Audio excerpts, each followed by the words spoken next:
you feel it. Tu és voice cut. This is a podcast that you Hey, what's happening? This is your host, Tinto, and welcome back to another episode of the Feeling Station podcast. And before we get started on this week's episode, I'd like to give a shout out to everybody that got me coffees, starting with you, Paida. Thank you for your generous contribution, and your comment there reads, absolutely nothing. You left it anonymous. The next up, I got Cassie. Thank you again for another coffee, and your comment there reads, this one is for Naledi from the midweek drop to give us an episode, please. Oi, Naledi, the people are ready for yours. What you saying, man? Next up, I have 10 generous coffees from Joyce. Oi, man. Thank you so much, man. Your comment that reads, Tinto, your podcast is the best in capital letters. Then you go on to say, this podcast has made me self-reflect more as a person, and I love it here. I don't normally buy coffee, so today I'll buy a few. Mud ting in Tinto's voice. Joyce, man, God bless your soul, and God bless the purse where that is coming from. Next up, I have 3 generous coffees from Deborah. Thank you, and your comment there reads, clearly I've been lacking. Keep doing the Lord's work, Tinto. One heartbreak story at a time. Thank you so much, Deborah. That's really encouraging. Kaz, welcome back again. And you've given 3 generous coffees. Your comment there reads, for the level of consistency I defo had to give as the spirit leads. Yeah. And then last but not least, I got Mrs. M. Thank you again for your 3 generous coffees. And your comment there reads, the non-refundable ticket episode was so touching and a breath of fresh air for the podcast. Thank you for accommodating your guest, and thank you for your guest sharing her story. Your podcast is truly the best podcast. Keep doing good work, man. Feelers, you are nothing short of amazing, man. I really appreciate you. Thank you so much. If you'd like to support the podcast, please head over to www.buymeacoffee.com/feeling station and give as your spirit leads. And remember, there's nothing too small to support the podcast that you've grown to love. And for now, if the bank is a little shaky, you can support it by giving us a 5-star rating by heading over to your streaming service. Go to the About section and hit 5 stars. We are 20 ratings away from breaking our first 1,000 5-star rating. So hey, man, make this week a special one for me if you can. Thank you. I appreciate you guys, and here's your episode for this week. Is that a breakup? I think we have a situation right here. On the Feeling Station. Hello. Hi. What's up? Oh my God, you sound so crisp. Do I? This is what I always keep telling them, man, who use Androids. That, the difference is, oh my gosh. Shocking. And I just rang once and boom, I'm in. Amen. Welcome to the Feeling Station. Thank you. Thank you very much for having me. For those listening to the podcast for the first time, it's a romantic, family, and friendship breakup podcast showcasing stories that people would like to talk about with a view to give you lessons from their experiences. Now, I hope you find today's story entertaining, but more importantly, meaningful. And if you don't know already, the podcast is really popular for 2 main reasons. The first being, I do my best to keep you anonymous by giving you a name from the African continent, as per usual. Are you ready for the name that I have for you, ma'am? I'm excited. I hope you have a good one. Yeah, I hope so too. I haven't ventured too far out, so I'm in North Africa, Egypt to be specific. And the name that I have for you is Farida, which is Farida. Farida. Yeah, Farida. And what that means is one of a kind. Oh, that's sweet. Yeah, I love that. Yeah, it's all right, isn't it? Yeah. I'll take One it. of a kind. And what are you naming the person that you're talking about today? I really had a hard time coming up with a good name for this person, but I have settled with Commander Black. Commander Black. Correct. And that's the best. That was you being good, yeah? That was actually me being very kind. Wow. I think I'll just explain it now. The commander aspect of it is the authoritative nature that he had, or probably still has. And the black is to emphasize the presence of nothingness. Yeah. Yeah. Yeah. Yeah. Okay. Cool. I already like this before we've gone far. So this is about Farida and Commander Black. And the second reason why the podcast is really popular is they're real life lessons that people are going to walk away with from the story that you're going to share. So, have you got lessons for me for anybody listening to your episode today? I do. I've got a couple lessons, so listen up. Okay. Number one, I actually, before I even get into that, I know a lot of people have probably said a bunch of things that I have on here. Yeah. But repetition is for emphasis. So if you're Oh, yeah, listening, of course, listen. yeah. 100%, yeah. Yeah. Number one, if he cared about you, you'd know, and he would make the effort to behave in a way that aligns with that. So when you don't see the words matching the actions, make peace with it. Protect yourself from further hurt. Amen. Jeez. Oh, okay. Next Number up. two, all the people in your life who love and care about you surely can't be wrong about the newcomer. Number three. No one who cares about you will watch you drown and grab snacks so they can watch you. It's not possible. Wow. I mean, there's people out watching. Let them drown. I'd hope not. I mean, but having said that, it proves exactly what you're saying, that nobody who cares about you would let that happen. Absolutely. So, yeah, okay, it already tells me I don't care about them. At all. Do you see what I mean? Oh, okay, no, good. I like this. You got more? I do. Number four, never compromise your rules or standards for any relationship. You will regret it each and every time. Some relationships will teach you what you don't want if you're willing to learn. Hey, jeez, man. You've put some thought into these, like proper thought into them. I really, really had to. I wanted it to be something that someone can go home and chew on and just be like, Nice, okay. Impactful. No, so far they're really impactful. I'm guessing you got more? I do. I've got about 3 more. So number 5. For someone who you calling Commander Black as an authoritative nothing, he taught you a lot of something, It was a wholesome experience. Wow. Yeah. Okay, number 5, I guess. Yeah. Number 5. So it reads, heal. Don't wait. Heal. Most of us think we're healing, but we're waiting for the person to have a revelation of their errors, waiting for an apology, waiting for him to crawl back. You're still holding on if you're doing that. Let go and heal. And once you've healed, don't let the fantasy of what could have been make you regress. Yo, man, these are even too deep for me, man. Got number 6? Number 6. This one is for the men of God out there. Oh, hold on. Before you even tell me that, is Commander Black a man of God? In a sense. Okay. In his head. Okay. In his head. Okay, let's hear it. So it reads, Dear men of God, for the love of all that has breath, leave God out of it. Let's normalize shame and decorum.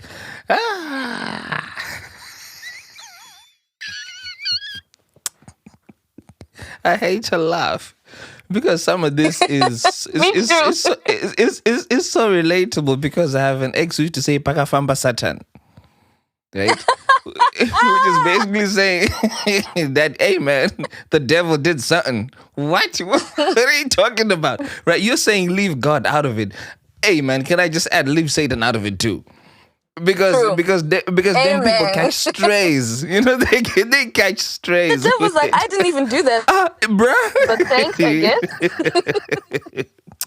Okay, and you said you got one more, number 7? Yeah, number 7, don't be deceived. That man will become everything you want him to be as long as it works out in his favor. Don't let that chameleon fool you. I would... Okay. Let me leave that there, and then I'll move on. Do you have any more, or that's all? I've got a little bonus one. I think you're really gonna like this lesson. You're gonna like this one because you always say this. So I've summarized to define, label, categorize, name everything. Everything needs somewhere to go. Listen. Say less, Farida. Say less. I'm a firm believer that 90% of the trouble that we have within relationships is because something is not defined, labeled, and categorized. Amen. Because if it is, you know how to behave. You become accountable. If you're a wife, you act like a wife is supposed to, whatever that looks like. If you're a boyfriend, a girlfriend, you know what that looks like. Husband, exactly, you know what that looks like. If you don't be having them definitions and labels, and then you decide to go with the flow, I got news for you, man. I got Yeah. news for you. It will not end well. Nice, right? I'll normally play all of these back, but they're so wholesome and full. I'm gonna skip that part this time round, right? Okay. Yeah. And just go straight into it. So, Farida, tell me where you met Commander Black and why you decided to give him a chance with you. Tinto, this is a love story. Mm, This is a love story. mm, Okay. So, I met him in August of 2019. I just mm, moved to the place I live in.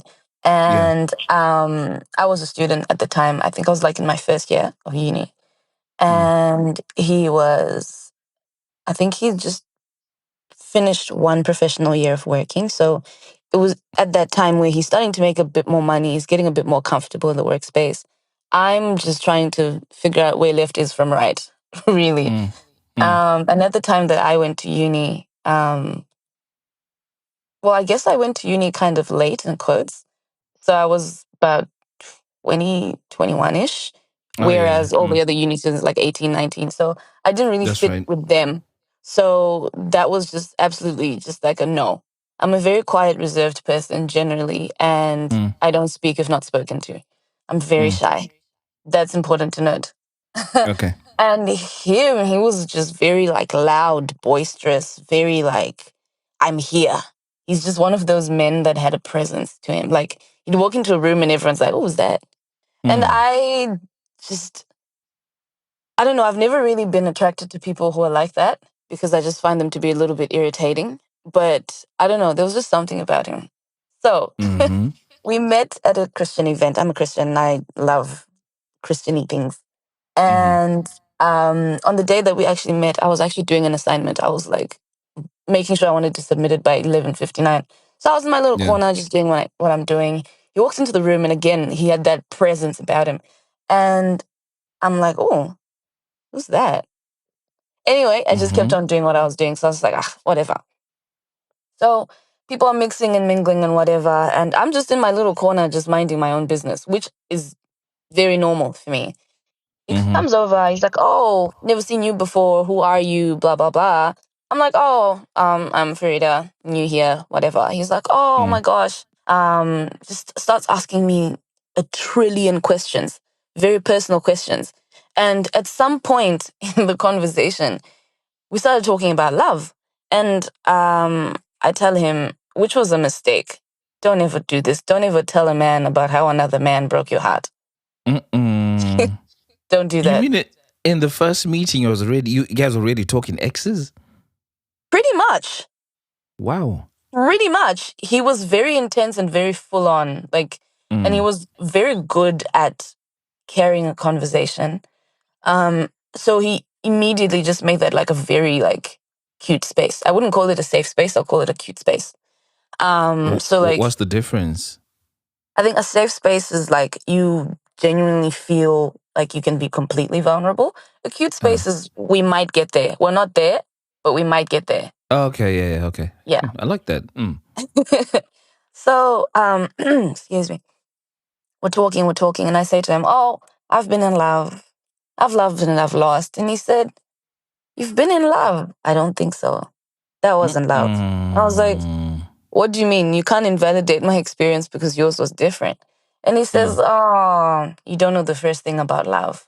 We'll show you." And I just thought, mm, ha ha, funny, whatever. mm, Anyway, the night progresses. He just keeps coming back to where I am, having conversations with me. And he starts, I like to cook. I cook a lot. I post about it all the time and everything. And at the mm, time, I had two separate Instagram accounts. So one was a Finsta. So I had my very close friends, and everybody else was on my main account. I didn't really care about my main account. Didn't really matter. So he asked for my Instagram. So I gave him that because I don't know him. I'm not going mm, to have him on my account with my secrets. No. Anyway, mhm, So he goes, "Oh my gosh, you cook. You should cook for me sometime." And I was like, "In what capacity? I'm not doing that." And he says, "Well, in whatever capacity you want to." And I'm like, "Okay, whatever." And eventually, I leave the place. He leaves too. He DMs me. We're going back and forth. We're talking, and he's like, "Oh, I want to show you around." Like, I know, again, this thing of being too vulnerable too quick with people. I was out here on some, "Oh, I haven't really made friends. I don't really know people here, blah, blah, blah."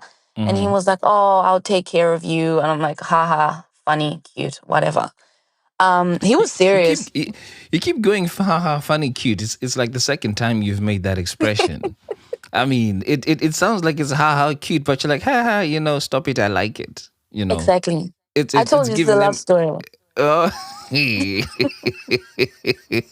okay, go on.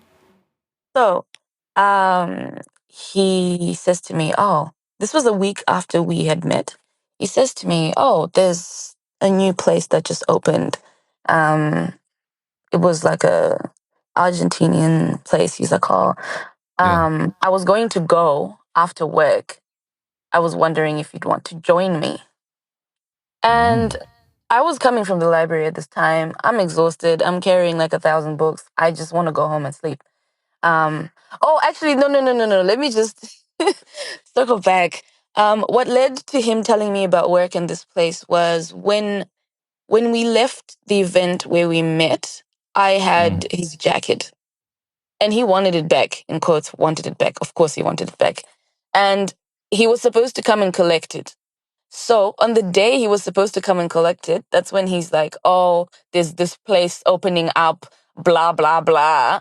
I was going to try it out if you want to join me." So I'm like, "Oh, okay, whatever." In my head, it didn't click. I didn't see through all of this, whatever. Like, I didn't even realize, like, oh, is this potentially a date? Are we potentially going on a date? Um, which we were, by the way. How did you end up with this jacket? It was cold. It was rainy. And he was a gentleman. Did you know it was going to be cold and rainy that day? No, Oh, okay. the place I live in has very weird weather. It can Right. just Okay. be multi-seasonal. It's not great. Okay. So he Right. was Okay. like, But I "Oh, mean, but that's all the reason to have a jacket, no? Because anything can happen, right? true, but I don't know. This is just one thing about me. I, wow, I don't carry a jacket with me when I'm going somewhere where men will be present Why? because they just always offer. Mm. I know. Do I've you know? never done. Yes. Do you know? I got a friend who always used to cry that I got people who are stoning me, but it's him who threw a rock over his own head. Right? This is kind of giving them vibes, to say, okay, yeah, I'm shy, I'm timid, I'm never really in these places that I meet people, I've not really made friends, but you're doing everything that would get you a guy's attention, and you'd end up with people's jackets and stuff. It's true.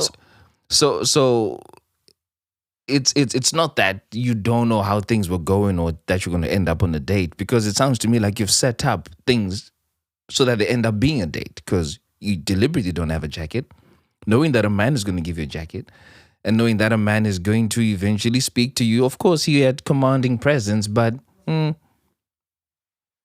I think you kind of had your eye wandering in that direction anyway, just based off the jacket story you've just said. I wasn't completely opposed to it. I wasn't No, completely opposed. I can't lie. Because I saw even him and I though was like, "Oh, okay." even though the first thing you said was that he was not your type, because you normally find people like that obnoxious.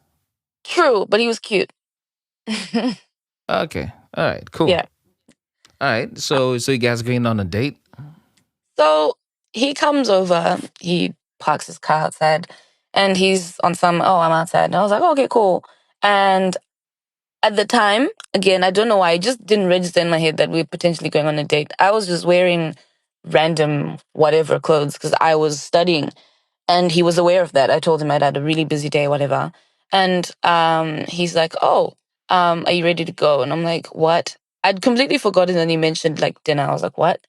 So I just went to change quickly and we went for a drive. The place was about like 20 minutes from where I lived. And we start getting to know each other a bit more. And we get to the place and now it's really, really cold. I had my own jacket this time. Okay. Yeah. It gets really, really windy. And because we were waiting for, it was the opening thing, there was like a long queue of people. So we're standing in the queue. It's really, really windy. And like he had this massive jacket on. Again, very intentional. Very, very intentional.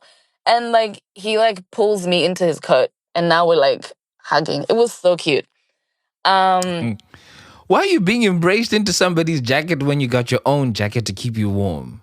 Because his was longer and more comfy and warm. Did you like this guy from day one? Yeah, I did. I did. I did. Okay. All right. I did.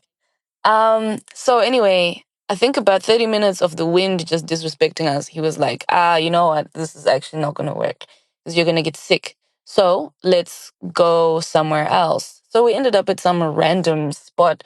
We got burgers and he's like, oh, I don't like eating. I don't like eating in my car.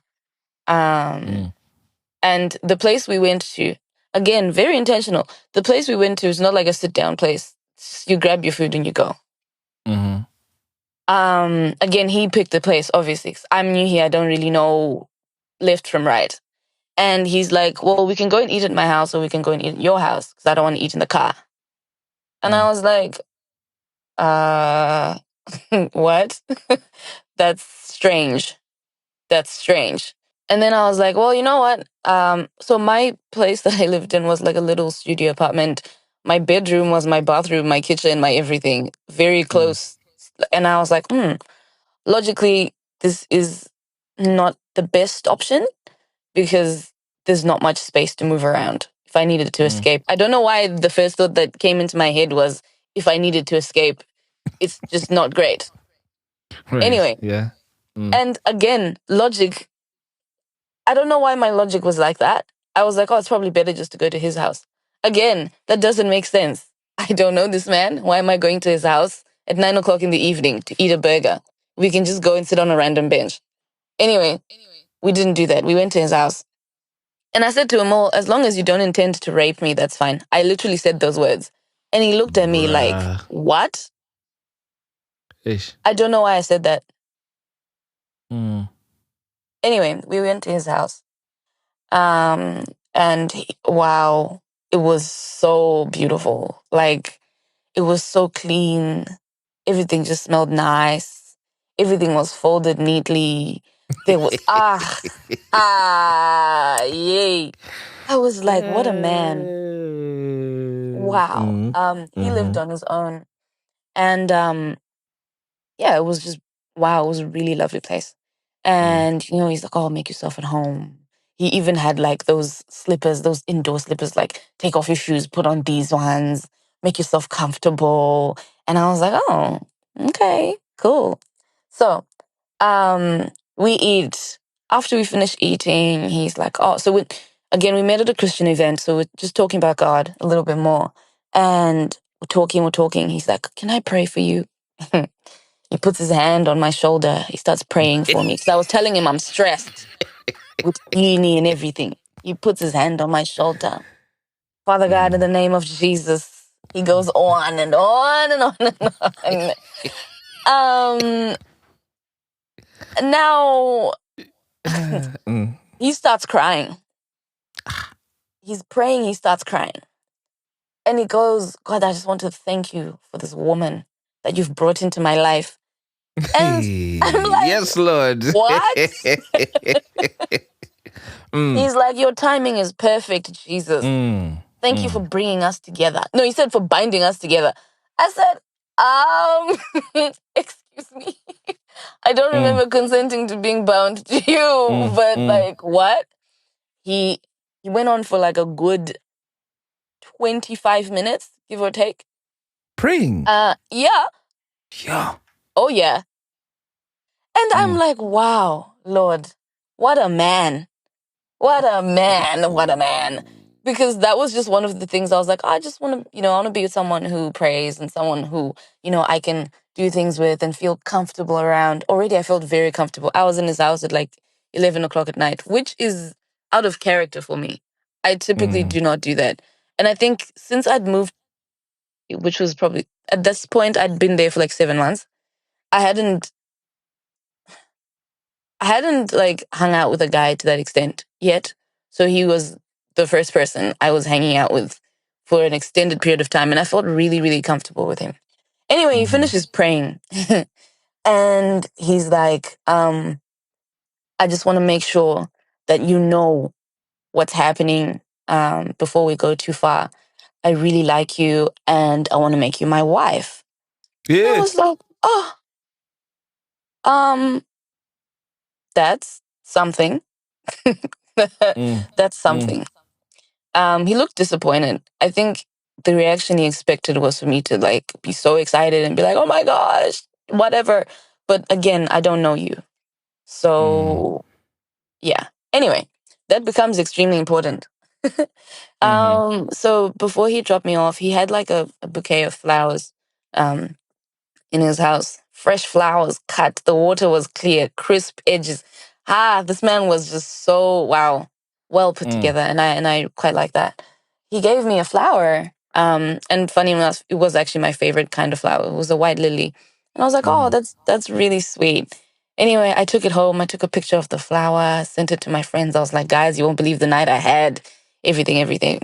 Cool.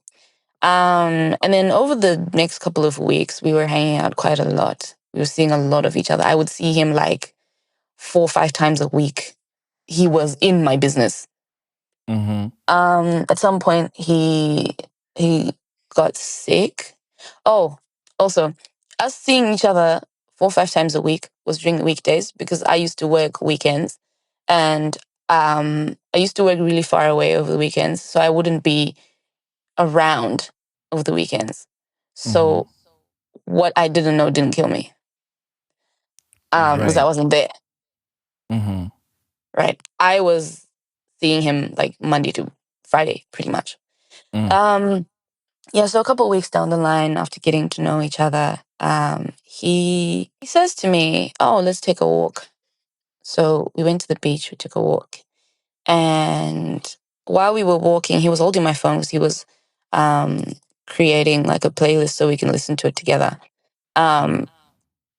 A previous flame of mine decided to call me. Right. And he noticed it. I didn't panic. I just let the phone ring, which is what I do. Like when I'm with someone and my phone is ringing, I will attend to the phone call later, unless it's an emergency. Right. He was watching me the entire time. And he's like, why didn't you pick up? I'm like, well, I'm spending time with you and this is not an emergency. And he goes, who's that? Let's call this person Mark. And I was like, oh, this is Mark. Mark and I once attempted this relationship thing, but then it didn't work. He ghosted me, is what actually happened. He ghosted me probably like a month before I met Commander Black. And I was like, what? I looked for him everywhere. And then I just got to an extent where I was like, this is so exhausting. I'll just let it be. So at this point, it's probably been like 7 weeks since he ghosted me. And then he just randomly calls from nowhere. All of this was unbelievable to this man. He was like, there is no such thing. Yeah, There is no such thing. I'll be inclined to feel the same. Good. What are the chances that this guy who ghosted you randomly now decides to call you on the day and time that I'm with you?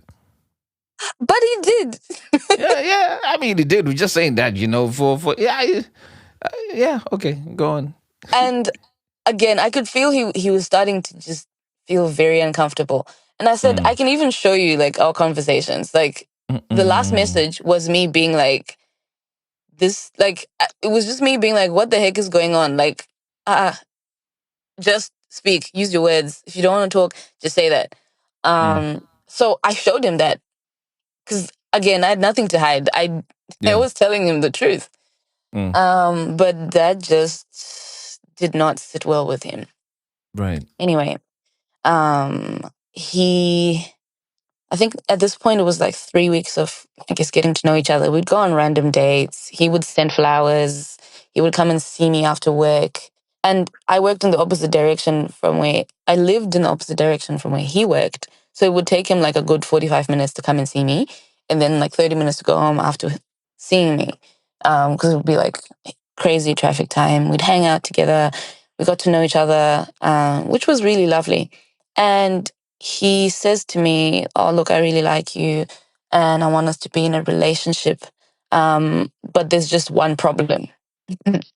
And the Mm. problem is that I don't trust you." And I was like, Okay. how did we arrive at that conclusion? Mm. He says, that phone call really rubbed me the wrong way. I just feel like you're being deceptive. And I just need a bit more time to get to know you better. And I was like, you know what? 3 weeks? Fair enough. Cool. So this was 3 weeks into you guys talking. Yes. Okay, yeah. Okay, yeah. Yes. And he would just drop these nuggets. Oh, when we get married, this, that. Oh, I want to do this and this with you. I want us to. He was building a life with me in my head. Mm. And I was like, oh my gosh, I see it. I wasn't looking at it, but I could see it. I was like, wow, it's going to be amazing. And there was all this attention, all this, like, he was just ticking my love language boxes, like the Yeah. words of affirmation ever so present. Mm. We never had sex, but there was a lot of like physical embracing and intimacy to an extent, but not at the beginning of our getting to know each other, because he Right. was like, "Oh, you're so precious. I want to make sure you're so pure. I want to stand in front of your father and say I never touched your daughter, so I'm not going to touch you like that. I'm not going to do that to you. Hey, I respect you and this, that." I said, "Oh, okay."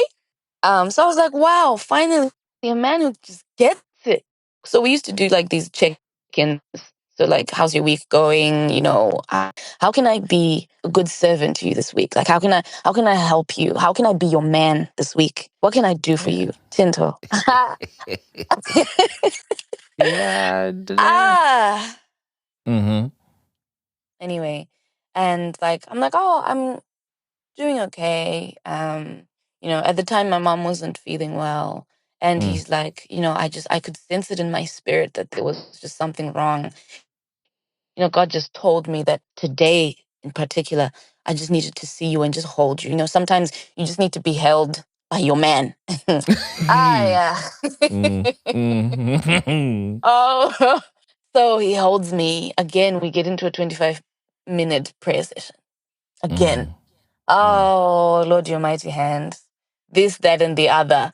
Um, I was very emotional, obviously, because I was worried. I'm overseas. My mom's back home. Yeah. Not a lot of support. And yeah, I just really needed someone to be around me. Mm. And he was just that guy. He was so all over me all the time that I actually didn't have time to be around other people, because it Right. felt as though all my spare time was spent with him. Mm-hmm. Which brings me to the next thing that happened. Week Mm. 6, he says to me, I've really been reflecting on why I don't trust you.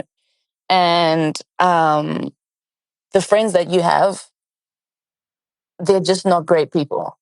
I Mm-mm. know you said you want to focus on your walk with God, and I just feel like your company just doesn't reflect that position. I'm not telling you to do anything, but I think you need to really reflect on your life. Because Mm-mm. if you want to be with me, we can't do this. Mm-mm. We can't do what? The friends that lead me astray, in quotes. In what way were they leading you astray? In hindsight, the way that they were leading me astray was that when I was away for work over the weekend, they were around. So they were seeing things. They were telling me things. And he didn't like Mm-hmm. that. So he wanted to eliminate anyone who could potentially dissuade me from the illusion he was painting. So I'm like, what is this man talking about? So I go, oh, what's wrong with my friends? And he's like, oh, you know, they like get drunk and they do this and do that. And I was like, I don't think that's a decision that you get to make. Who I'm friends with and who I'm not friends with.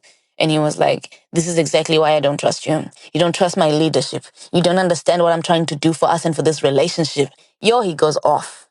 And he says, um, there was a little bit of an incident that happened I think it was week 4. He took me shopping, and there was a guy who came up to me, and he was like, oh, excuse me, miss. He was on, excuse me, miss. Like, I'm just trying to talk to you, blah, blah, blah. And I was like, I'm not interested, right? So Commander Black then brought this up. He was like, yeah, just like how that happened the other time. This is how men see you, as a sexual object. And I can't have my woman being viewed as a sexual object by every man. No one wants a no one wants a woman that everyone has access to. What? And he said, so how am I supposed to be protecting your purity when everyone can just do whatever they want with you? What's the point of me even wanting to respect you when you don't even respect me? I may as well just behave the way other people behave to get the same level of attention. And I was like, you're getting all of that from me telling this man to leave me alone? I just don't get it. The formula is it's not working. It's not adding up. What? Anyway, he's like heightened. He's upset. And he says, in fact, all those male friends of yours, they're just waiting for a chance to like bend you over. And I just know it. The problem is that you're so naive and you're so stupid and you're so dumb. Actually, maybe you even like it like that. Blah, blah, blah. This is why everyone you've ever been with has ever cheated on you. This is why you don't just... I'm standing there and I'm looking at this sweet man and I'm confused. Yeah. I'm shocked. I'm hearing these words and I'm like, there's just no way. And I'm like, what did I do? The first thing that came into my mind was, what did I do to upset him? I don't want to upset him. And I don't like fighting. I'm not good at fighting. I'm a people pleaser. At the core of me is a people pleaser. So I start to apologize. I start to apologize. I'm like, I'm so sorry. I will block everyone right now. And I did. Um, And you're blocking everyone for the sake of peace. correct. Yeah. At this stage, it was just the male friends in my life who were being cut off. No notice, nothing, cut off. Remove them now. I don't want to see. And he says, I'm not even friends with girls. So Tell me something. Yes. Had you been with a guy before, or had you heard about stories of men who ask you to cut people off, especially males? You'd never heard about this phenomenon. Not at that stage. Again, I also need to say I was a very naive person at this point. Like, I've always grown up like very sheltered, without much exposure to lots of romantic things. My parents were quite strict, and my first boyfriend was at like 18. We dated for a little bit. He cheated on me, devastated me, and I just swore off men after that. Right. And I'm just a homebody. I just mind my own business. So a lot of these things that happen and people talk about, I also don't like, I don't gossip. So a lot of these things come out when people gossip and they're like, oh, this person did this. So it's not something that constantly sits at the back of my head. Yeah. So to me, this was weird behavior. I was like, I should have done something to trigger him, because before we had this conversation, he was amazing. So yeah, I don't know what I did.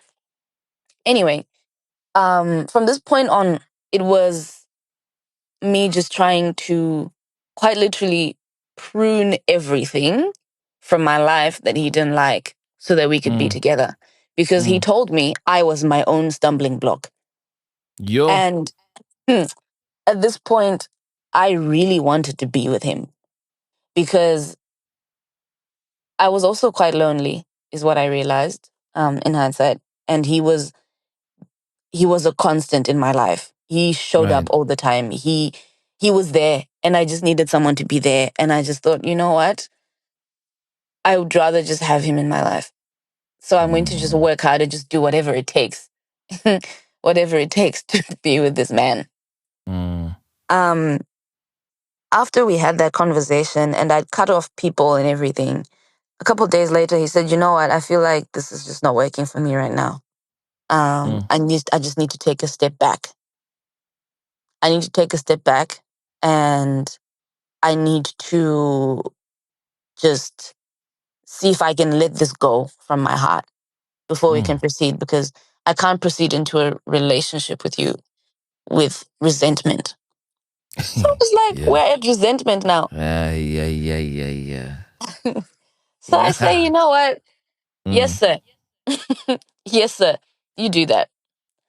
I think it was like a week and a half after he said that to me. He sent me Yeah. this long message. Life without you is unbearable. I haven't slept. I actually got sick. I can't do this without you. I just really want to be with you. Can I come and see you? Blah, blah, blah, blah, blah. And I'm like, Lord, this man is sent from heaven. And he said, no, because no one had ever spoken to me in that way before. No one had ever made me feel like they need me in their Right. life. Yeah. And as a people pleaser, you need people to need you. Right. Yeah. So He that made you're me. relevant. So that there's something for you to please. Exactly. Okay. Yeah. Because now I can get to work. Mm-hmm. And he's just like, like, I can't see life working without you, blah, blah, blah, blah. And then he says, I just want to like start to expose myself to you. Like, I want you to know me intimately, blah, blah, blah. So he starts telling me a lot about his life story, and we're really getting into that deep emotional stuff. And he used to like write me love letters. He used to like, it was sweet. Guys, it was so sweet. Um, and this is now probably about 3 months into us talking. Again, we're still talking. Hey. Yeah. Nah. We're talking because I'm still untrustworthy Right. because of the men I don't have in my life anymore. Okay. Yeah. Yeah. The men are gone, but I'm still untrustworthy. Anyway, he's like, oh, I really want to introduce you to my parents. I know you probably think that he was very open about his refusal to commit, by the way. He's Very open to who? to me. He was like, the reason we're not currently dating is ABCD. It was a different thing every season. Anyway, at this stage, he says, I really want to introduce you to my parents, because I feel like, you and my mom are just so similar, and she would absolutely love you, blah, blah, blah, blah. Me and my need of being loved. I'm like, what? The parents? Wow. This is really And going somewhere. and you're going to be introduced as who? A friend. No, as my person. Because remember, okay, fine. And I mean, but what I'm asking really is, so he's pretending that you're his person in quotes. Correct. Okay. Hey. Yeah. We're just playing mom and dad, really. He's like, I want to introduce you to my parents as my person, and I want them to get to know you. Again, his parents also lived overseas, so everything would be like over the phone and whatever. Okay, yeah. So I said to him, "Oh, that's really lovely, and I would be honored, but I'm not going to meet your parents as an unlabeled item because that's just not going to happen. I have my own standards as a human being, as a woman, and this is just not one of those things that I'm comfortable doing." Which goes back to one of my lessons about not compromising on things. Yeah. Yeah, so he gets mad. He's like, So you think I'd lie to my parents for your sake? Mm-mm. Do you think I do this all the time? Just introduce random girls to my parents? Mm. Why are you so disrespectful? This just shows me that you have no respect for me whatsoever. And this is what, like, if you don't respect me and you're untrustworthy, then what use are you to me? All a man wants from a woman is respect, and you can't even respect me. And I'm like, by saying I want a label to this uncategorized item, I don't think so, sir. So at this point, I decided to just stand my ground. I was like, listen, no. Let's not pretend that the issue you were complaining about has been resolved as far as I'm concerned. So what's the problem now? And he says to me, I feel like you're just not prayerful enough. I was like, what? From where? Anyway, now we start doing Bible study sessions together when we link up.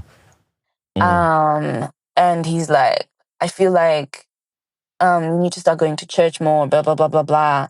And also, I want to really know, like, I feel like I kind of trust you a little bit more now, but I want to really, really know that I can really, really trust you. So I want you to tell me every single time. Here's the kicker.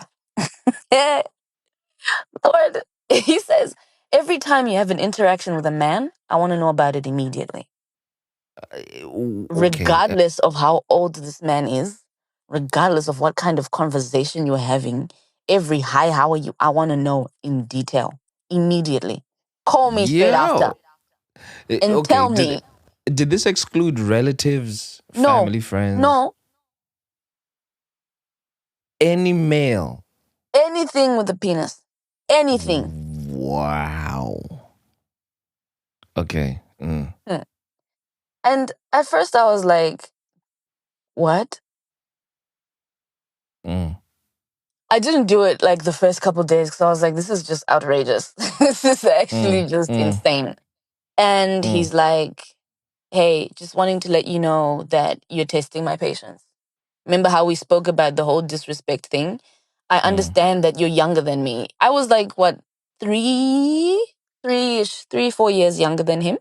And he was like, and I understand that you don't know much about relationships and how these things work. But the thing is, in order for us to ensure that the trust stays, we have to do this.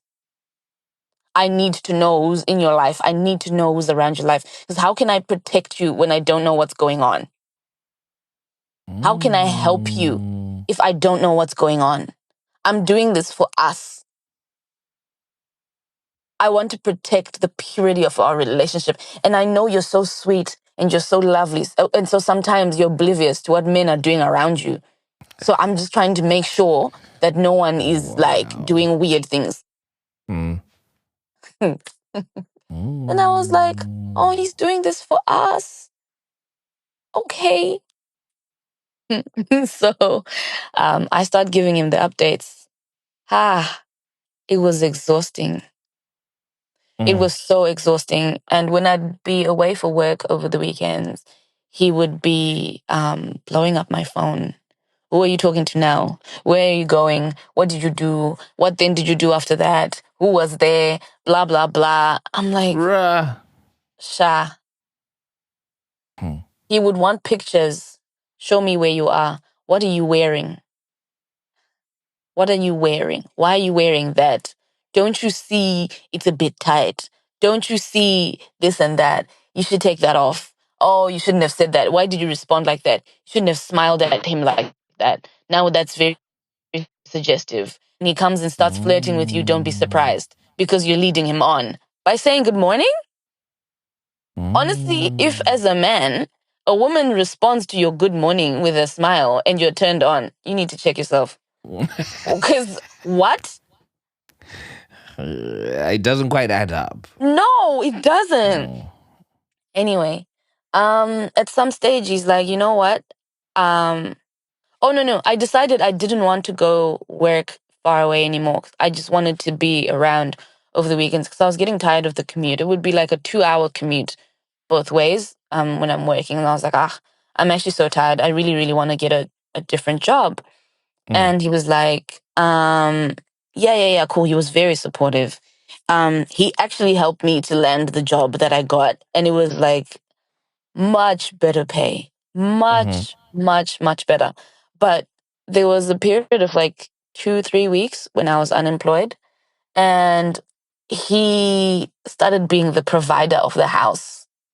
And he provided Shem. Wow. He paid my rent that month.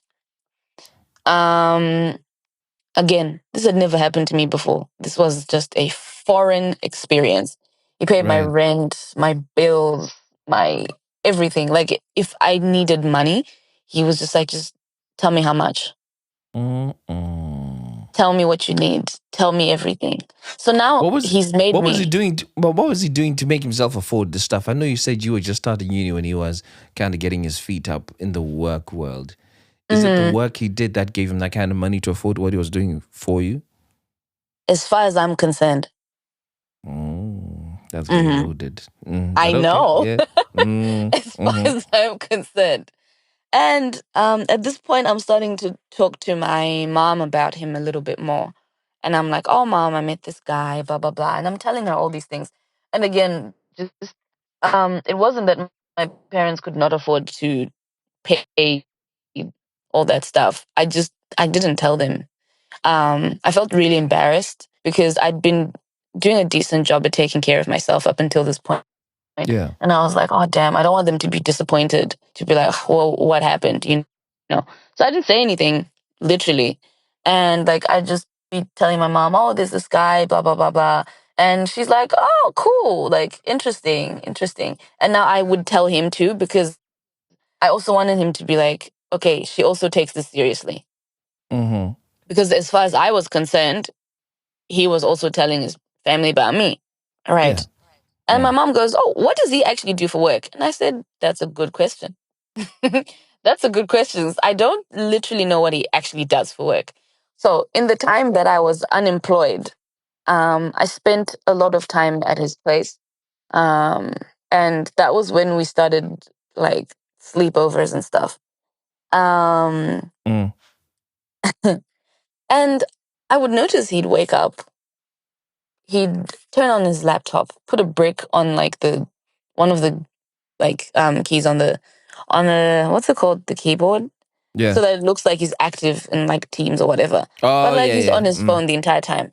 I Right. was like, I thought you were working, and he's like, I am. I'm like, I what?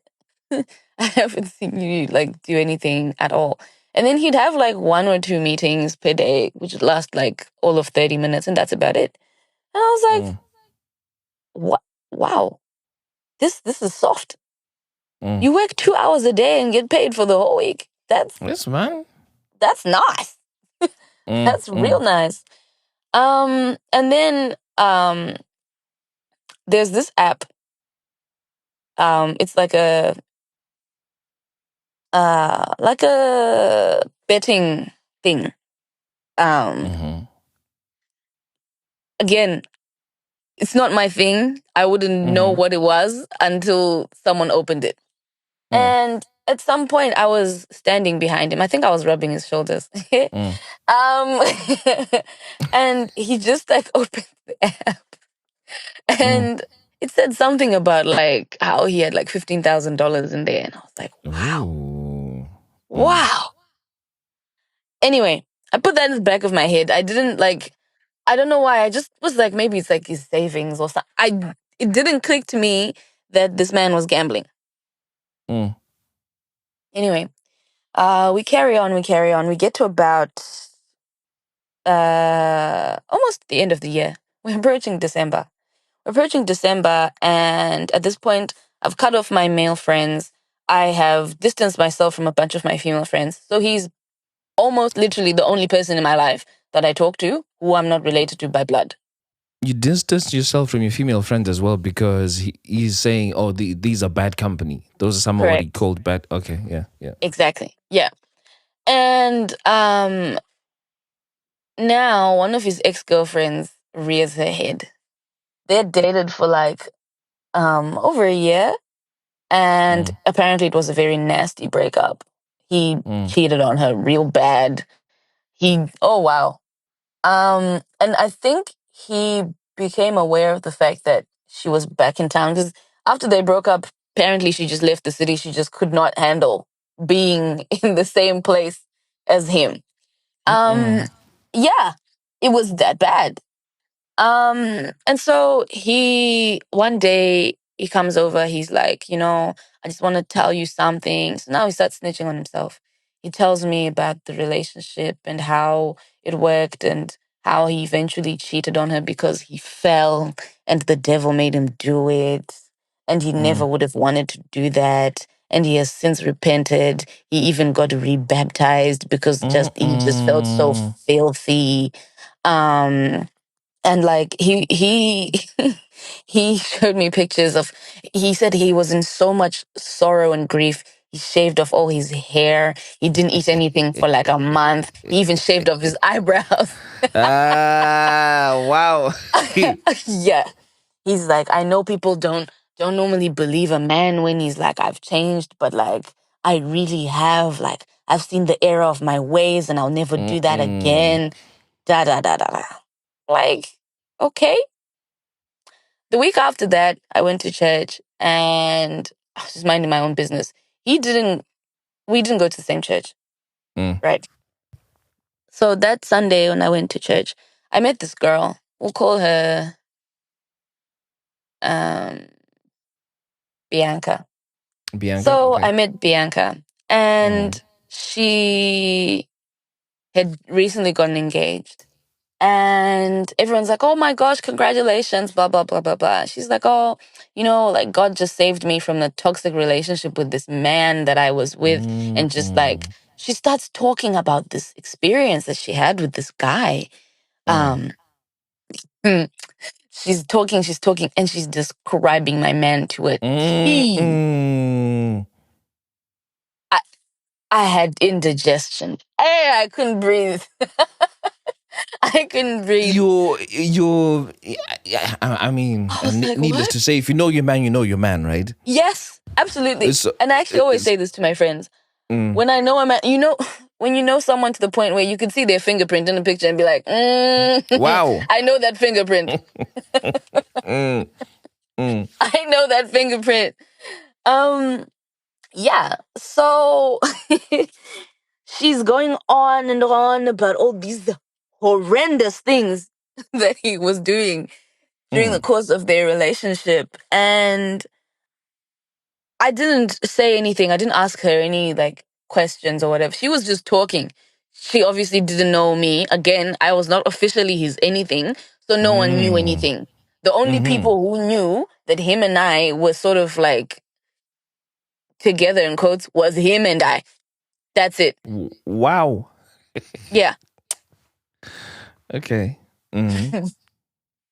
So she's talking. I got sick. I walked out of that place. So the thing is, I think what made me sick was the version of the story he told me and the version of the story she told me. Yeah. Vastly different. She told me a story about how one day they had a disagreement and she told her mom, and her mom was like, you will not speak to my daughter that way. Her mom went off at him. This was in person. And he let it go. And then like a day later, he was like, absolutely not. Your mother cannot speak to me in that way. He took this girl in his car. They drove to her mother's house. It's like almost a 2-hour drive. And she cried the entire time because he was on his way to go and disrespect her and give her a piece of his mind. Yo. And she's like, I begged him not to. And he said, I don't care. No one disrespects me. I am Commander Black. No one disrespects me. So you have to decide. Do you want to side with your mom or do you want to side with your man? Bruh. Wow. And I'm listening to this and I'm like, a part of me is like, no way, he's too sweet. And then a little voice in my head is like, but is he though? So I didn't confront him about it because I I was scared of how he would react. He was a very reactive person. He liked to Mm. address things on the spot, very dramatic. Me, Mm-mm. not so much. I like to sit down and like have a calm conversation and talk about things. Um, yeah. So I didn't say anything to him, but he just noticed my demeanor was just not the same. Mm. And then just before we got into December, he says to me, I really want us to start off next year on a good note. He was moving out of his place and moving in with someone else. He's like, I want us to really start the year on a good note. So I'm going to move in with someone so that I can save money on rent, to save Mm. money so I can marry you. Hey, save money so I can marry you, So you're right? still dangling this marriage carrot after how long now? At this point, it's been like 5 months ish, I think, 4 or 5 months. Okay. He's like, So what were you still hanging in there for? the attention, Okay. the attention, the company. At this point, I was lonely without him. Like, if he left me, it's game over for me. Mm. And I was scared. I was scared Mm. because I just did not want to be a failure as well. I was like, I can't fail at this relationship thing. I failed before with my previous relationships where I was just left devastated. This one has to work. Mm. I wanted to prove to myself that I am not incapable of loving someone and I'm not Yeah. incapable of being loved. I'm Mm. deserving of Mm. love. So Mm-hmm. that was my goal. I was like, well, now that I found someone who wants to love me, I'm going to cling on to you until time stands still. Mm-mm. Yeah.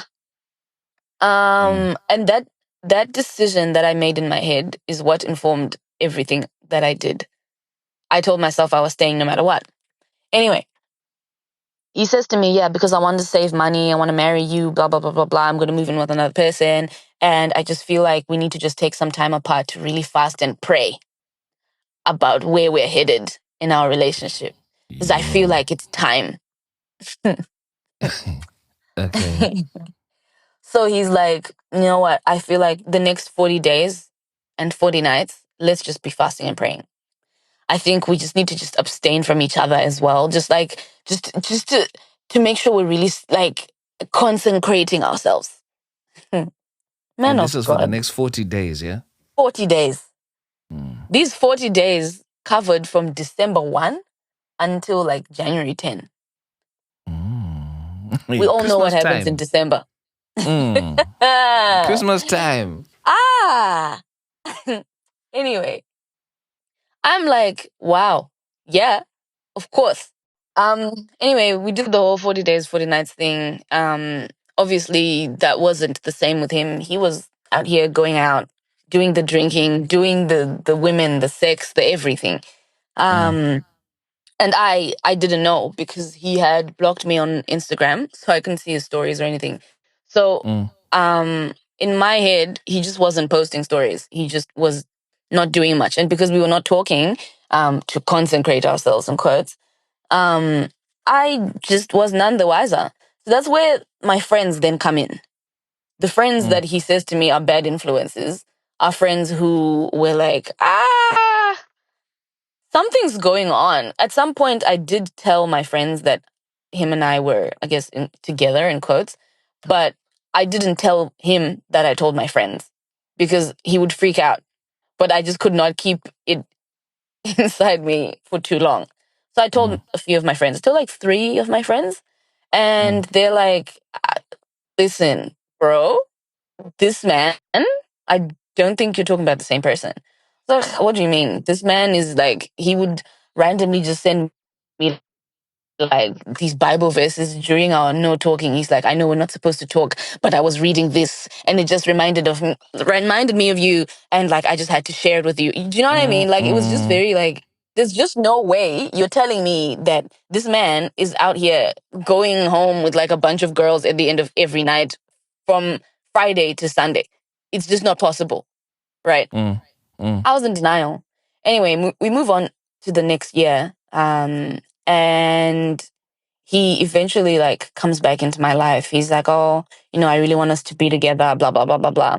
Another Mm. incident happens with one of his exes, one of the other ones. she what did she do? She showed up. She showed up at his place. I don't know how she ended up knowing where he lived, like the new place he lived in. She showed Mm. up at his place crying. I want us to get back together. You're the love of my life. Blah blah blah blah Mm. blah blah blah blah blah. And he didn't tell me. He didn't And tell yet it's me. the same person who's saying, I want to know every interaction that you Can have with you a man. imagine? Hmm. You didn't tell me. Mm. I think it was like probably 2 weeks after that had happened. I was hanging out with him, and some girl just kept calling him. I was in his car, and like you know how Apple CarPlay, it just like pops up. It has no respect for anybody, and like it just Yep. pops up, and Mm. she leaves a voicemail, and I don't know what he touched, and it just played the voicemail. She's like, Mm. bro, your ex ABCD, who's different from Bianca, Mm. she's at my place. She's like needing to see you. Like, I'm tired of having to Mm. deal with her. Can you come and get your girl? I'm tired of this. Mm. And I'm like, excuse me, sir. Mm. What? He says, that's just my friend. Like, she's just like going through a lot. She's just crazy, whatever, whatever. And I was like, no, Mm. Mm. absolutely not. And I was like, aren't you the same person who said you don't have female friends? Aren't you the Mm. same person who's like, oh, that's a distraction in a relationship? Like, what's actually going on? What's up? Mm. And he says, you don't speak to me like that. I'm not your child. Right. Now we leave the the topic of what's going on, and now it's back to you're disrespectful. He goes off again, again, again. And I was like, this is exhausting. This is actually very exhausting. I was like, you know what? Sort yourself out. Figure yourself out. I'm not going to do this. It's too early in the year. Just leave me alone. Right. And so I just stopped talking to him for a little bit. He bombarded me. He would send flowers to my house every day. I am a big flowers person. He would Mm. send flowers to my house every day. He would send me money every day. I didn't use it. He would send me money every day. He would Mm. send me long paragraphs about how he needs me in his life and blah, blah, blah, blah, blah. And he would start sending like pictures of us from like a while ago, like, oh, you remember when we did this? Oh, you're still my girl, blah, blah, blah, blah, blah, blah, blah. And I was just, again, I really liked him. So like that's what I wanted to hear at that time. I wanted him to reassure me that it's still me and him against the world. Mm. Um, so we jump back into it. And again, we still don't have any definition. He introduces me to his parents. Mm. One night, we were at my place. I was cooking, and he was on the phone. He was talking to his mom, which he did sometimes. But then he would let me know so I'm not like interrupting him or whatever. And then he Yeah. just puts Yeah. the phone on speaker and he's like, "Oh, mom, I just wanted to introduce you to my girl. This is Mm-hmm. Frida." And Mm. I was Mm. like, "What?" Yeah, Mm. he's like, "Oh, this is Frida, blah blah blah blah." And he says, "Frida, come to the phone. Come and talk to my mom. Don't you want to talk to my mom?" I'm like, "You're putting me in a box. Like this, what?" Okay. Mm. Yeah. Mm. So now I get into, daughter-in-law mode and I'm all charming and laughing and everything, which was fine. Mm. Mm. After the phone call ended, I was like, I didn't like that. That's just not cool, right? That's incident Yeah. number one. Cool, done. Mm. Mm. He's like, oh, I'm sorry. I just got really excited. Like you were cooking for me and I was like, this is just perfect. I just absolutely love this. I just absolutely love you. That was the first time he told me that he loved me. I was like, oh, Right. what? Mm. How did that Oh, feel? I was so happy. Like, I thought maybe I didn't hear him. And then he said it again before he left. I was like, stop, Mm. stop. Um, moving forward, again, he loves me as his unlabeled item. Um, so we moved to a couple months down the line. So in between, we're talking, we're hanging out, we have some squabbles, we iron things out. By iron things out, he is right and I am sorry. Mm. Um, So was this one of those cases where you found yourself apologizing for stuff that you didn't even need to? Correct. Wait, I would rather Okay. just apologize in advance. Wow. So yeah, Prepaid apology. exactly. Just so we don't get into it. Um, yeah. So at some point, like I told you, I was in uni. I needed to go for like a um in Zim it's called attachment. So an Yeah. attachment Placement. of sorts. Yeah, placement, exactly. And I was going to be away for like a month, and they sent me somewhere so far away. These are things that we have no control over. Where they place you is where they place you. And you just have to deal with it. I didn't have a car. It was pretty far away. It was like almost 2.5 hours away from where I lived. And public transport to get there it was hard. It was really hard for me. And it's unpaid. So I still need to like be paying my rent and my bills and whatever. And also find accommodation for where I'm going to be living for another month. So I'm at this place for a month and everything. And um, what did he do? Oh yes, it was that ex again who was crying at his doorstep about, oh, I want you back, whatever. I started following her because I was like, I just want to know. I want to see what does she have on me, which was just not good. I just became very insecure because it just felt like there was a decent amount of women that were just popping up. And my friends, again, were also telling me like these things. They would tell me and show me. Like they would record him like moving to a girl. And I'm like, nope, can't be him. They would record and be like, listen, you don't want to believe my words, that's fine. But like, look, I'm like, nah. So now I would start looking at all these other women, and I would look at myself and I'm like, well, what do I not have that they have? Like, why does he want them more than he wants me? Like, where am I lacking? Do I like it really just really played on my mind. Anyway, um I think about like 10 months into this whole situation, we have a big fight. I would say our first proper fight. What was the fight about? So you know how I told you that we used to like do this whole check-in thing, like how are you doing? Yeah. How are we doing? Blah blah blah. I said to him, you know what? I actually, to be honest with you, I just feel like this relationship is a bit straining.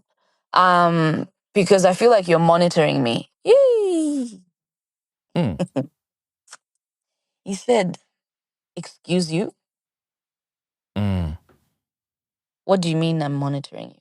Like, I don't think it's a normal way to communicate for me to detail every syllable that comes out of a man's mouth because you're not there. Like, that just doesn't make sense. I just feel like we're not going anywhere. Where we are coming from is exactly where we're going. And I just don't see progress. And I don't like it.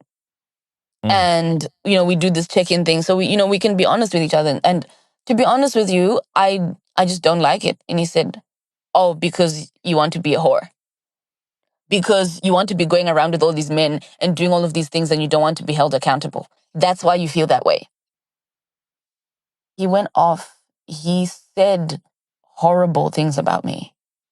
He undressed me. He undressed me with his words, and I felt like a wet cat at the end of that conversation. Like I was like, why did I even speak up? And he says to me, you know what? I'm sick and tired of your nonsense. I'm sick and tired of your nonsense. If you want other men, have them. I'm sick and tired of this. I'm gone. Bye. He blocked me. Yo. I couldn't sleep. I was so stressed. He was leaving me. I did not want to get left. I loved him. Anyway, we didn't talk for like a while. At that point, we were not together anymore. It was very evident. And I was like, this is just verbal abuse. I can't do this. You know what I find funny is you can describe it as you're not together anymore, but you were not together in the first place. To begin with, exactly. It's just really funny how the absence of these labels, it's really starting to dawn onto me what you're talking about when you're saying that you need to have labels. Because you're walking away from something that didn't exist. Exactly. In the time that, so then I decided, you know what? Life goes on. I cried, I let it go. I was healing, I was doing better for myself, taking good care of myself. I was looking good, smelling good, spending money, just all the things that people do when they've moved on. And I made a couple friends as well. And I think it was like 3 months down the track, he got a whiff of, she's actually surviving without me. I don't like that. I don't like that. Why is she not devastated anymore? They don't like that sort of thing, controlling people like that. And my birthday was like probably like 3-4 months into us just not talking. He calls me. I answered. I loved this man. I answered and he says, "Oh, happy birthday, my love. Just wanted to tell you just how much I love you. Like, if only you hadn't messed up our relationship, I feel like we would have been so far by now. And you know, I even wanted to send you flowers, but I can't send you flowers because like I don't know what we are. And like I just wanted to tell you that like you're my one of one. Like there's no one like you. Farida. You are one of a kind. And you are my girl. Blah, blah, blah, blah, blah." And I'm like, ha, ha, ha, ha, whatever. Stop it, I like it. Right. We didn't talk for like another 2-3 months after that. And then we'll skip to about September of the following year. So it's been over a year of all this up and down. And he calls me, he says, "Can we talk? I really, really need to talk to you. I really, like, we can't keep doing this. Like, my feelings for you are just so strong. I'm just burning with love." So we meet up. He's like, "I really want us to, like, be in a relationship. I want to be with you. I want to be, like, committed to you, da, da, da, da, da, da, da, da, whatever." And I'm like, you know what? That's what I wanted to hear. So I was like, cool. We spent the whole day together. It was cute, lovey-dovey, everything. And he starts asking me, so like in the time that we were not together, like, were you with someone or whatever? And I was like, no, I wasn't, which is true, I wasn't. And he, like, I asked him the same question. He's like, "Oh, I had this thing with this other girl, but like it was just a mistake. It was like a one night stand, blah, blah, blah, blah, blah." I said, "One night stand, you the one who doesn't have sex." Okay, I'm listening. I'm not judging. Right. At this point, all these things are happening in my head. Like I'm trying to piece together all the information he's giving me. Because now at this point, I'm aware that he's a gaslighter. I'm aware. I've had the revelation. It's crystal clear. He's a gaslighter. He's very like dramatic as well. And he's a liar. So I'm listening to see like, has anything changed really before I consent to this journey with you? And he's like, yeah, blah, blah, blah, blah, blah. Anyway, I start telling him, "Oh, there was once this guy who was trying to flirt with me, but like I wasn't having it." Wow, he lost it. Yo. Yee. This is what I always tell you. No one wants a woman who's available to everybody. This is why you're a hoe, blah, blah, blah, blah. He went off. We had spent 7 hours together. This was like 6 hours and 50 minutes into us spending the whole day together. And he just goes crazy. And he's like, "You know what?" He was driving and he was about to drop me off at my place. He's like, "You know what? Get out of my car." Hey. I said, "You know what?" "Yes, sir." I got out of his car. Before I could even close the door, he was gone. Damn. Fast forward a month later. Listen, don't even ask me why, because I don't know why. We were talking again. Yeah. And we are in love again. We are deeply in love. Now I've like properly met his parents, all his siblings, like a bunch of other relatives that he had that live here. Like I'm in the family now. And his birthday came around and I was like, you know, I want to do something real special for my man. Like we've been going through all these like ups and downs and I just really want to do something really special. And like I booked this hotel, very expensive hotel. Again, I'm on a student budget. This is everything I have. This is everything I have, to the point where At the end of the festivities, I had like $8 in my bank account. I got him like all these gifts, things that he wanted. Like we went out, we had a really, really good time. And then after that, we went over to his place so we can have like the final thing, which is like the brunch, the morning after the weekend. So it was the Monday morning. Got to his place. I'm really exhausted. We've been having fun. And there was makeup on one of his pillowcases. I don't wear makeup. Mm-mm. And I was like, what? No, no, no, no. So he was in the bathroom. He came out and I was like, is this makeup on your pillowcase? He goes, I don't know what you're talking about. I said, no, no, no, no, no. Sit down. Is this makeup on your pillowcase?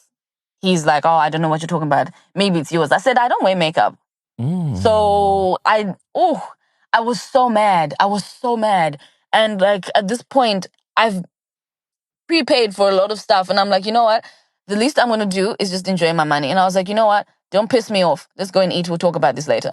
We did not, in fact, talk about this later. After we had brunch, we got into his car. We just started making out. I just forgot. I know. He did that deliberately. We start making out, steamy windows, everything. It's wow. He's like, oh, thank you so much. You've made this like the best birthday ever, blah, blah, blah, blah, blah. He's calling his parents, he's telling his parents about it, he's telling his brothers about it, like, and everyone's like, wow, isn't she just the ideal person? Right. Cool. Again, we still have no label of what we are. And you still don't have an answer to the makeup, really. True. But you also. I know. Why did you agree to make out with him knowing that you've just seen makeup on the pillow? To be honest, I was just horny. Can't lie. Yeah. Okay. I mean, what can I say to that? Nothing. What can I say to that? Yeah. Okay. And a week later, I went over to his house. We were just like Netflix and chilling. And I needed to get an extra blanket or something. There was something with the sheets. I just didn't like it or whatever. And I lift up the sheets and there was a piece of underwear. It was this red little piece of lingerie. I call it lingerie. I said, excuse me. This was something he knows. I don't wear red underwear. This is so TMI for everyone. Sorry, guys. Yeah. I don't wear red underwear. And I was like, excuse me, what is this? He's like, it has to be yours. I said, no, it's not. You know it's not. It's also a different size. I am not this size. I'm not that small. Yo. What the hell? He's like, I knew it. From the moment you walked in here, you were trying to set me up. You've been looking around this whole place the entire time. You just want to make sure that I'm always the villain in your story. Why can't we ever just have nice things? Why can't we ever just have a good night without you ruining things? He just goes off and I was like, no, not today. Not today. We're talking about this right now. And he just got really, really mad and he got really, really aggressive. And like he's standing in my face. He's in my face. I was like, are you going to hit me? And then I think at that point, something just like clicked in him. He was like, oh, maybe I did actually take it a bit too far. And he walks out, he takes the keys and he just leaves. So he's left me alone in his house. And I'm like, what? This is strange. I'm devastated. I decided to go home. I didn't lock up his house or anything. I just left the door open. This was at like 2 a.m. I just was like, I just don't care. I went home. And from that point on, that's when I started to let go of him in my head. You know how people talk about how when women eventually like leave a situation, they've grieved it already. That was when I started my grieving process. So I would hardly respond to him. I started to behave the way he was behaving.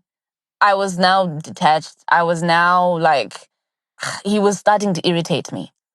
And then probably like a month, we were still talking and laughing each other in quotes, but like I was just not feeling it that much because I just felt like this is nasty. And from the moment the underwear thing happened, we didn't kiss. because I was like, this is disgusting. I'm not doing this. Yeah. I'm not doing this at all. And then he. Oh yes. So then, what then happened was, he says to me, "Can we talk? I really want us to be together, Baba." And I was like, "No, I think your words need to start matching your actions.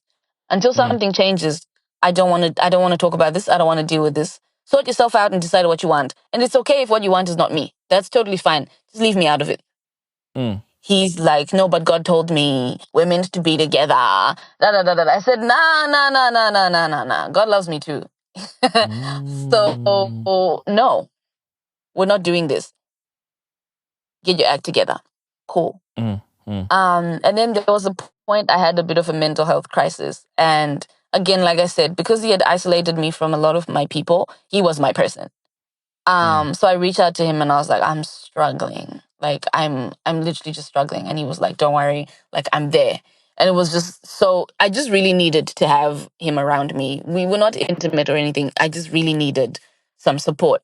Yeah. And he's like, "Oh, like happens, it's you and me against the world." Da, da, da, da, da, da. Anyway, now fast forward to December.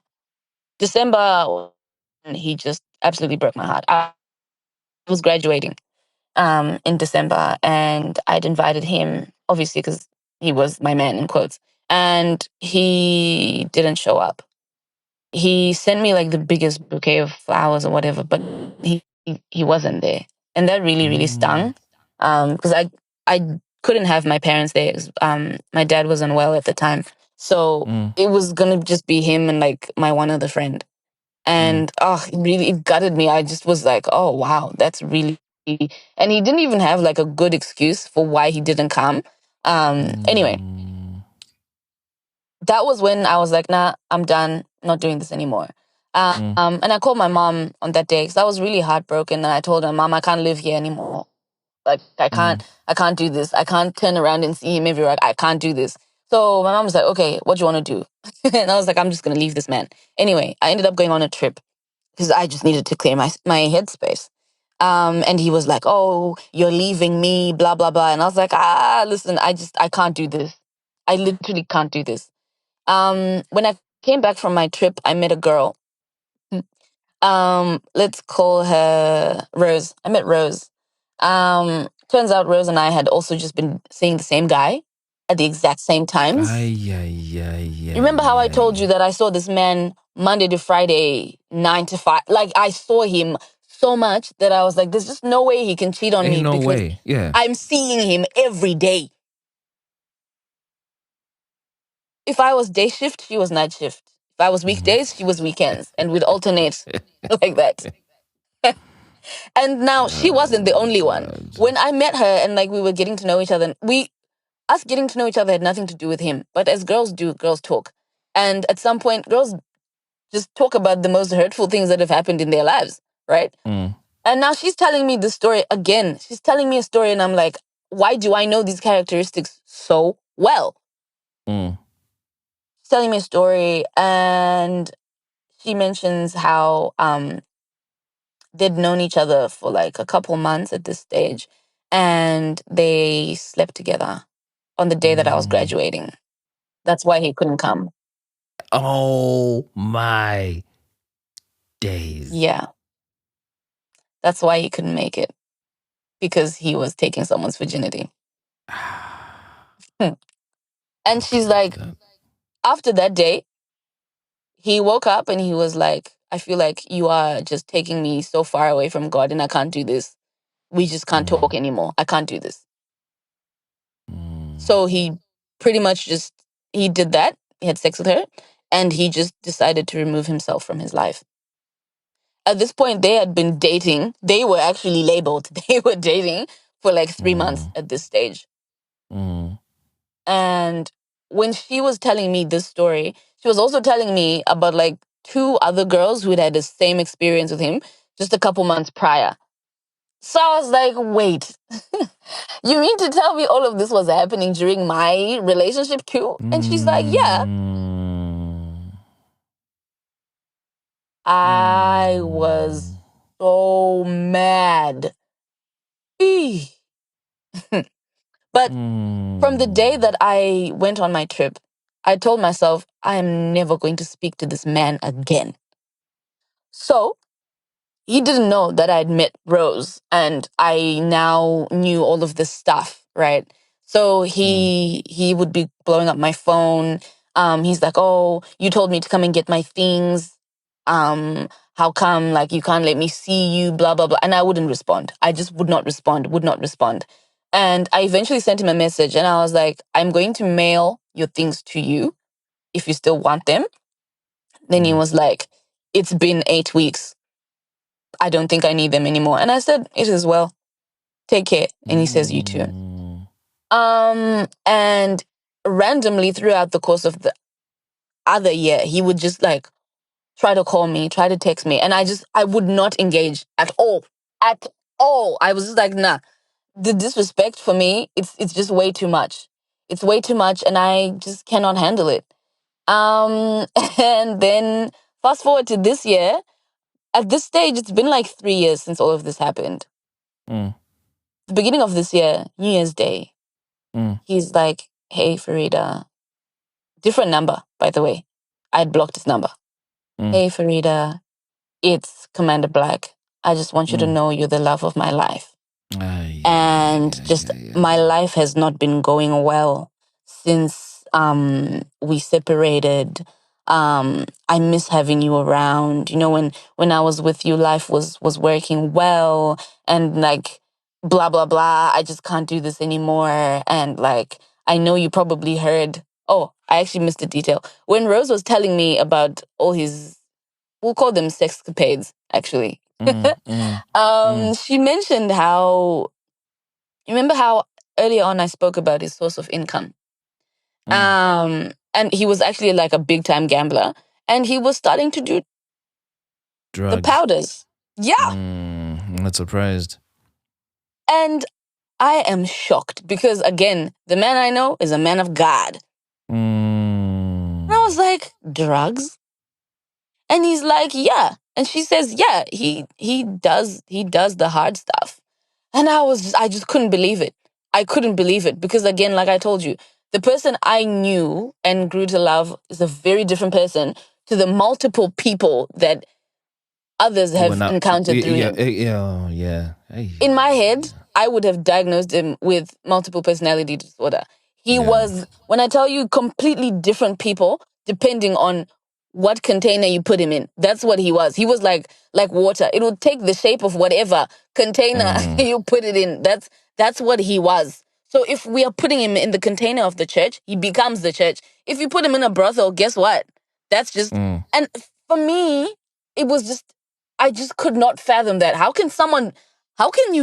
What? Anyway. Yeah. In his message of professing his love to me, he says, I just really need you because like, I just feel like my life is at risk if I don't have you around. I did not respond. I know better. So yeah, I think just to summarize, to all my young, impressionable people, just be mindful. People can change and they can become whatever you want them to be because it works out for them. It's got nothing to do with you. 100%. Yeah, I won't even touch on the red flags topic because we'll be here for another 2 hours. But just like, yeah. I think I'll stop there. It all ties in with your lessons though, doesn't it? Number one being if he cared about you, you would know and you'd make an effort to behave in a way that aligns with that. So that when you don't see the words matching the actions, make peace with it and protect yourself from further hurt. I think just that behavior when I was asking you to get rid of all the men in your life and yet was doing the complete opposite was the already trigger sign of saying that something ain't right. And then number two, all the people in your life who love and care about you surely can't be wrong about the newcomer. And you kind of got a sense of this from the people who are around you from the onset to say, this guy, they were not wrong. They really weren't. Number three, no one who cares about you will watch you drown and run to grab snacks. I actually want to touch a little bit more on that, actually. Uh-huh. In the time that he had made me cut off my friends, I was emotionally downcast. Like I was really struggling and I was really like suffering. And for him, he would just always be like, well, it's better to have me. It's better to have me around. And that for me, like he could tell I was suffering. Again, I was new to this place. I didn't know anybody else except for him, which then made it hard for me to do things without him. So he made me so dependent on him that if he left me, which he did when he like decided we can't do this, whatever, I really struggled. I really struggled. And for him, now when he comes back into my life after doing that, he's like, you see how difficult life is without me? I don't know how you did it for so long with this guy. And And number 4, never ever compromise your rules or standards for any relationship. You'll regret it each and every time. Some relationships will teach you what you don't want if you're willing to learn 100% with this guy. And number 5, heal. Don't wait. Heal, exclamation mark. Most of us think we're healing. Most of us think we're healing, but we're waiting for him to have a revelation of errors, waiting for an apology, waiting for him to crawl back. You're still holding on. Let go and heal. Once you've healed, don't let the fantasy of what could have been make you regress. And I know people talk about healing and that, you need to put yourself together and get yourself together, but it's a very difficult thing. Because most of the time you have to deal with the disbelief of what your reality is. oh yes, I feel that's the hardest part. Yeah, it is. And then so getting to terms with that sometimes requires you to still have that person nearby so that you can at least start that healing journey. But the closer you are to them, the further away healing is. It's a really tricky one, number 5, but I get it. I understand it. Number 6, dear men of God, in quotes, for the love of all that is breath, leave God out of it. Normalize shame and decorum. Listen, you couldn't have said this any better with the way that he was doing whatever he was doing. It's a lot. Then number 7, don't be deceived. That man will become everything you want him to be as long as it works in his favor. Don't let that chameleon fool you. Well, yeah, he did everything he did to make sure that he had his cake and he ate it. All the time and every time. And that's why I could also afford not having sex with you, because he was getting it elsewhere anyway. Exact, in abundance. Yeah. And then bonus lesson, define, label, categorize, name everything. I don't even need to expand on this. This is the song I sing all the goddamn time. Well, hey, Farida, thank you so much for sharing that story. And you guys have been listening to another episode of The Feeling Station. I'm your host, Tinto, and I'll catch you in next weekend's episode. Hey. Tell me what you're feeling. Satis on Daro Raini and Chagizai. Tell me what you're feeling. Now that it's over. Satis on Daro Raini and Chagizai. Let me talk about my feelings. Let me talk about my feelings, yeah. Urudoi motoru no to kujidziro amai. Kujidziro amai. Love is a fire. Urudoi motoru no to kujidziro amai.